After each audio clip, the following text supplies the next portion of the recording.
There's other people going to hell too. There's going to be theists of sorts that are going to hell. And I don't have a problem with them going either. All right, guys, so let's talk about hell, because let's face it, that's where I'm going if I can help it.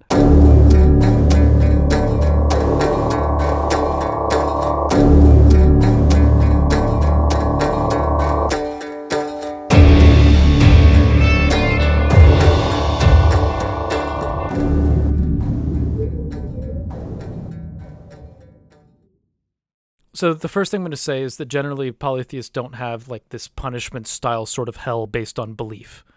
And especially not one governed by the first cause. Because there's a ton of problems that kind of result from this, and I want to go into a few of them. And if you're anything like me, there's something that rubs you the wrong way about this kind of hell belief.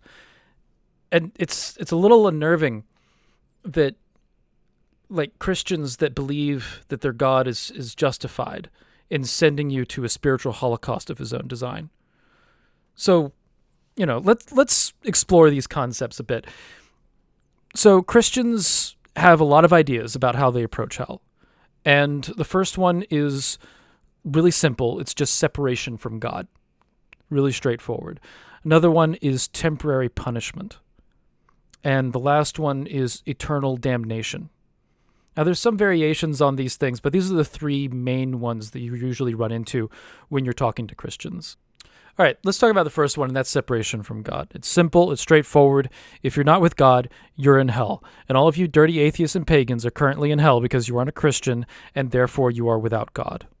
And this is usually a universalist Christian position, that everybody goes to heaven. But if everybody goes to heaven, hell isn't being used as a tool of justice. This is one of those things where it's you die and you go to before the throne of God, and he loves you, so he lets you into heaven. There isn't anybody who actually goes to hell in a lot of like this particular image of hell, of it just being a separation of God, because it's not a place. It's simply a state of being in which you are disconnected from the spirituality of Christianity, which is very different from what we're usually talking about. And what we're usually talking about is stuff like the temporary punishment image or eternal damnation.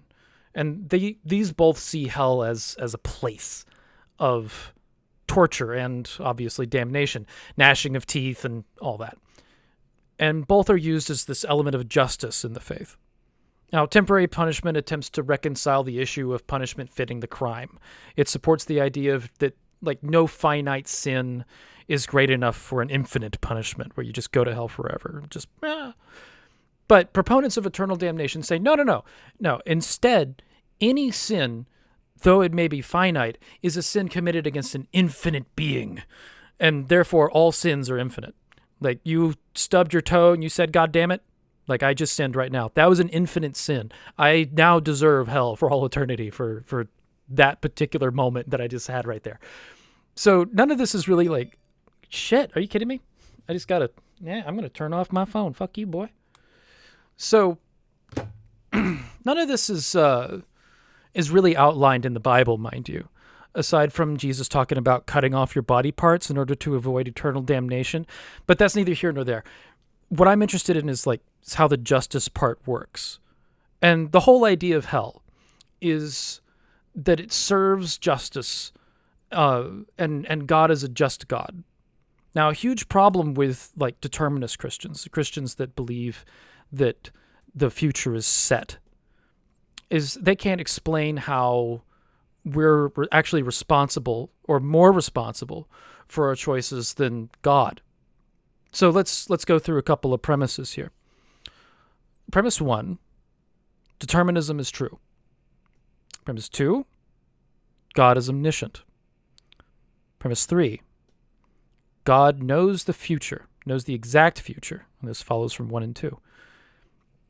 Premise 4, all events in the universe have a cause. And we source this from the Kalam cosmological argument. Number 5, God is the first cause, because he's the creator, also informed by the Kalam cosmological argument, which most Christians agree with. And premise 6, God has then caused all actions in the universe. Number 7, God is a just God.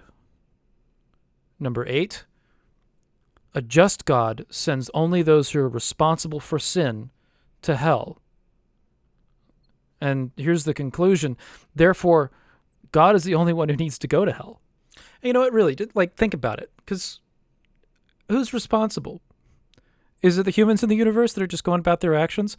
Or is it the God that designed everything in the universe and decided every factor that would exist in it since the first act of creation?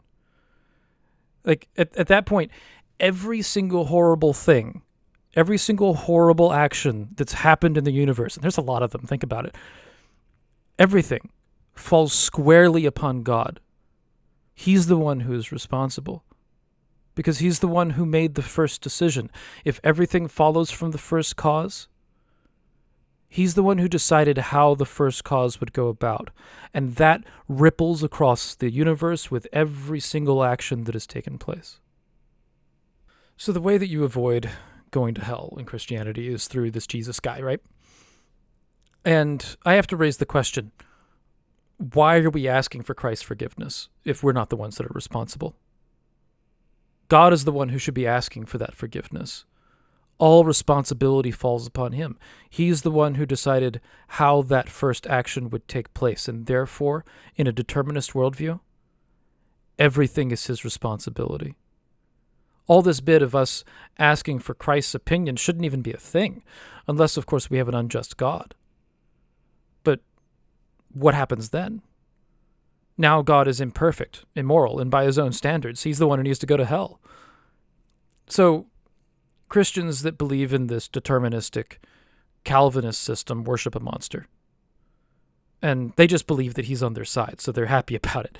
And I've seen some interesting reactions to that. I am a realist, but I also believe Scripture is true. And Scripture teaches that most people on earth are going to hell. Whew. That is a staggering number of people. But do I have a problem with it?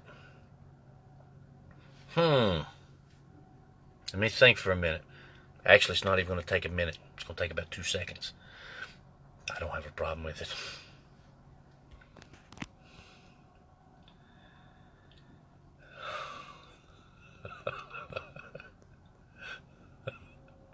Charming. So what about free will?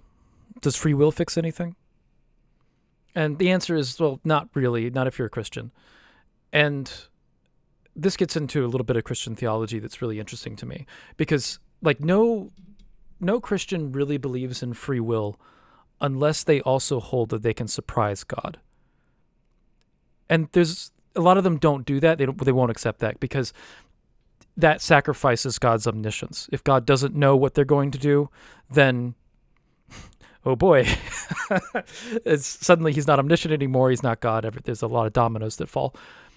But there's a whole section of Christianity called open theists that are really interesting in this conversation because they hold that there's no way that we have free will unless God can be surprised. And they have a lot of scriptural support for this. So, and maybe you get back into the non-open theists, because open theism is really, really small in Christianity. It's not a majority position at all. But a lot of Christians believe that they have free will because they experience it. And you'll ask them, they'll say, it's like, oh, I made decisions. Okay, well, fine. But this is contradictory to the rest of their theology if they agree with the above premises. So the last thing to go through, and I think I'm going to try and gloss over this a bit because this gets really complicated, is that free will is really difficult to argue for. And there's some consequences that kind of come with that as fallout. So the Christian, in order to believe in free will, has to hold that we don't make actions based on causes. In other words, that we don't decide our actions simply based on reasons, and that there's another element here and that God has no control over it. So, a good way to illustrate this is pick two choices. You have, you wake up in the morning, you get downstairs, you want breakfast. You've got waffles, you got pancakes, all right? Both of them are delicious to you, you pick one. Now, do you pick one or the other for a reason, or do you pick it for no reason? And this is like a true dichotomy. So it's either reason or not a reason. If you're siding with reason, then it's very easy to argue, well, no, you're actually a determinist because you're arguing that there is a cause behind why you've made that decision. And then you get back into this loop, into the premises that we established earlier, that now everything is determined and that free will doesn't actually come into play. If there's no reason, if it's not for a reason, well, now it's random. Now God is sending people to hell randomly because all of our choices are for without reason. And to me, this is an even more haunting thought. A God that's perfect justice is now coin flipping. He has no idea who he's sending to hell or why they're going there. At which point, he's ignorant as to the reasons of his own creation and is arbitrarily sending people to hell, causing needless suffering. At which point, the only just result is that God should go to hell. Again, we've wound up in the same position. Now, neither one of these examples, like if these things are true, let's say that we do have a God that is unjust and he is the one that deserves to go to hell, there's nothing we can really do about it. But the question still rises, what is perfect justice? How does it work? Because there doesn't seem to be a model of perfect justice in which God retains his attributes and hell still functions as a place to send human souls.